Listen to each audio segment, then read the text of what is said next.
কিরে নিলয়, তুই কি নতুন এই ড্রিম স্টিচ বান্ডেলটা বের করস নাই? হ্যাঁ, এই বানানটা বাইর করতে আমার 5,000 ডায়মন্ড লাগছে। ও তাহলে তুই তাড়াতাড়ি নতুন এই ড্রিম স্টিচ বান্ডেলটা পড়তো, আমি একটা ভিডিও বানাবো। ওকে, এই দেখ ড্রিম স্টিচ বান্ডেল পড়লাম। এখন নিলয়, আমাদের তিনজনের কাছেই তো এই বান্ডেলটা আছে। ভিডিও করার জন্য এরকম আর একটা বান্ডেলওয়ালা প্লেয়ার লাগবে। তুই তাড়াতাড়ি অ্যাডামরে কিক দে, আমি আমার লিস্ট থেকে একজনের ডাকি।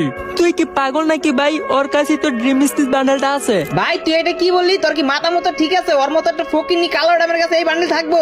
না থাকার কি আছে?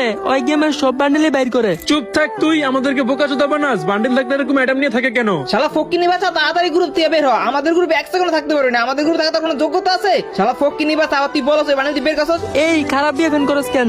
ওর কাছে অ্যাডাম দেখে যে বান্ডেল বাইর করতে পারবো না এমন কোনো কথা না। দেখ নিলয়, তুই কিন্তু বেশি বেশি করতেছস। এমনি মন মেজাজ ভালো নাই। তো আমার কি একটা কথা বলি শোন, ওই গেমের মধ্যে যে ডায়মন্ড ইউজ করে তোরা জীবন চোখে দেখোস নাই। বাল ফালাইছে, এই জন্য তো অ্যাডাম ক্যারেক্টার নিয়ে আছে। নাই কোন একটা ইমোট, নাই কোন ড্রেস আপ। শালা ফকিন্নি বাচ্চা, আর তো দেখা যায় শালা একটা ফকিন্নি। এই বান্ডেল এইগো দেখাইছ না? এই বান্ডেল দেখাবো, এর সাথে ম্যাজিকও দেখাইবো। কিসের বালের ম্যাজিক দেখাবো? বল দেখাইতে। ওকে এখনই দেখাইতেছি। তার আগে গাইস, আমি টিকটকে ভিডিও আপলোড না করে তোমার আইডিটা পুরাই ফিউজ হয়ে গেছে। তোমরাই দেখো ভিডিও আপলোড করলে ভিউ আসে না, আর এমন ভাবে ভিউ আসলে ভিডিও করার ইচ্ছা করে না। তো ভালোবাসার মানুষগুলো, তোমাদের কাছে একটাই রিকোয়েস্ট, এই ভিডিওতে যত পারো তত কপি লিঙ্ক করে দাও। তোমাদের কপি লিঙ্ক আইডিয়া আনফিউজ দিলে আমি প্রতিদিন ভিডিও আপলোড করবো। আর যদি আইডিয়া আনফিউজ না হয়, কসম এটা আমার টিকটকের লাস্ট ভিডিও। পাওয়ার অফ কালাম দেখা তো।